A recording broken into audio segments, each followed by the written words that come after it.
there, my name is Deirdre Sullivan.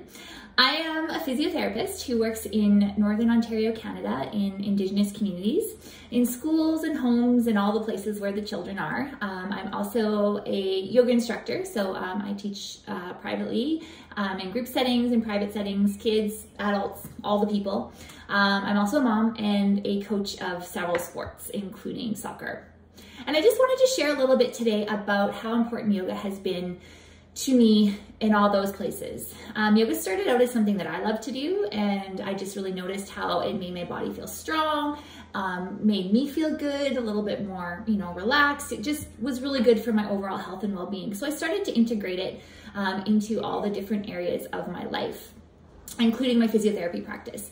And it just really helped me meet a lot of goals with kids. The strengthening of the core, which is huge for so many children, the coordination using both sides of the body, the stretching of the muscles, the building of endurance, and all the while having some fun, right? So it's just been really good in that aspect. As I've practiced more and more, and as I've done more and more things with more and more children, I've really noticed yoga provides something more though. And it's not like an added benefit for me, it's actually a necessity. So many of the kids that I work with struggle in so many ways. They are often being seen by a lot of other health professionals. There's a lot of things going on in their lives, and they're just not available to work with me to work on these physical goals that I have for them. They're important, but they're just, when you've got so many other things going on, you're not necessarily always available, right? So I've actually really tapped into the mindfulness aspect of yoga, the breath work, to actually help my kids be available. And it's just been so much better. And I actually feel like sometimes the mindfulness and the breath work that we incorporate through our physical work has been a really good tool that these children can take with them. And maybe it's more important than some of the physical stuff that I'm teaching them. I don't know. Anyways, I just wanted to show you some things that have really helped me bring this into my practice. So into my physiotherapy practice, when I'm teaching yoga with kids separately, and also when I'm coaching kids actually, and with my own kids, because you think I'd be good at all this stuff with all my experience, but you know what? Sometimes at home, I need a little extra help. Kids Yoga Stories has been pivotal actually in enabling me to bring yoga into all these different spaces of my life. Without it, I just don't know that I would feel as capable and have as much support and resources. So I just want to talk a little bit about some of my favorite things.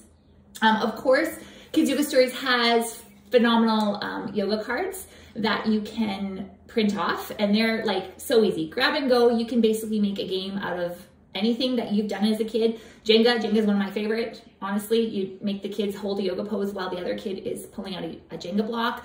Dice games, card games, you can basically incorporate yoga into any of those things, and kids love it. My current favorite thing right now is actually memory game, because I like to try and work on lots of skills. So I've actually printed 2 of all of my yoga cards that I have from Kids Yoga Stories, and we are able to play a yoga game. So this is actually the growth mindset yoga cards, and love these because there's also affirmations in here that the kids can also say. So it's kind of a fun way to introduce kids to affirmations. A lot of the kids that I work with kind of find it a bit hokey. They're like, why would I say this to myself? So this is kind of a fun way to sneak it in, right? Because I make them read it. So again, multiple skills, right? So this is one of my favorites currently right now. You guys should check it out. The other thing that is my favorite thing to do is incorporate literacy. So again, I'm big on multitasking. Even though I'm a physiotherapist, I love for the kids to read stories with me. I get them in different positions reading the stories, and these are great resources because there are yoga poses to do, right? So now we're moving and we're learning and we're doing lots of things all together and having fun. This is actually one of my favorite stories because it has a lot of the animals that we would have here. So the kids can really identify with this story. So this is a great story, and there's lots more on the website. My other favorite thing that I've done to kind of bring things more to like my context here, because I think context is really important. And that's the other cool thing about the resources that Kids Yoga Story has, is that you are able to tailor them to your needs. And they're super helpful to help you develop things. In fact, Giselle and her team helped me develop a set of cards to to use with my kids here. So these are a couple of my kids' favorite books. So One Dog Canoe and Goodnight World. And what I've done is I've actually utilized the little yoga pose resource that Giselle has to print off stickers so that I know what yoga pose I want to do with the story. So that's just a neat way to utilize that so that you can kind of tailor it to yourself. And the kids love this. This is like one of their favorite things because when they see how you can link movement with the stories that they already love, it's pretty cool, pretty cool. So that's that. And then I just wanted to show you what I did. So I actually have printed off most of my favorite resources that Giselle has and her team has, and I made like my kids yoga story Bible. So in here, I just have kind of the basics. So, and there's all these resources are available. So just all the basics, like the class tips, those basic poses that I talked about that I printed off to be able to put in my books that kids like. There's the 5 pose sequences. This is a very simple resource that is easy to leave with families because that's another big thing is that I'm only with kids and families for a short period of time. So for me, it's really important that I leave them something that they can maybe use when I'm not around, that they can turn to. So these are really nice too, and there's tons of those, and they're easy, and it's about making it simple and doable for folks. Because that's the other thing. I think we sometimes get caught up in thinking that things need to be perfect. You know, we need to do yoga perfect, we need to do it for an hour, we need to do mindfulness perfect, we need to meditate for an hour, and that's not true. You can actually just start, just do it, and just keep it simple. 5 minutes, 2 minutes, 1 minute, 1 breath. And I think that that's a really important message to send, and I think that these resources help you. And then I also have like the different yoga card games. This is also one of my favorite resources, right? This is so easy. Grab a deck of cards, grab your yoga poses, and get started to have fun. Kids love it. My children love it. We often do that for game night. We turn Monopoly, we turn everything into a yoga game actually. So, but I wanted to just take 1 second to touch base on my most favorite resource that I've found that I've turned to again and again and again.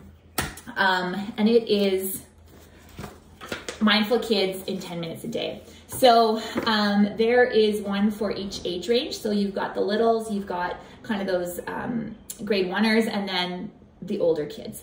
So this resource has been invaluable to incorporate some of that mindfulness into every session that I'm doing. So what's cool about this is you can either use it as a structured calendar that tells you basically what to do, right? Each day, it gives you an activity to do each day. So basically you've got a whole month worth of kind of mindfulness activities. So you can use it like that as a lesson plan.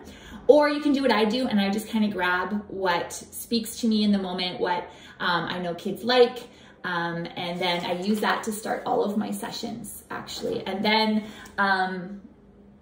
we kind of mix it up, and we just kind of see what we love and have a really good time with it. So this is probably hands down the best resource that I've found to help implement just that moment of mindfulness, that moment of here we are, we're coming together, we are going to be present, we're going to be connected to our bodies so that we can do some of the physical work that I bring to the table as a physiotherapist. And so I would highly recommend checking this out. The other cool thing about this is that, again, you can leave this as a resource with your families, right? You can leave them with the calendar, you know, that they can do this at home. You could just give the individual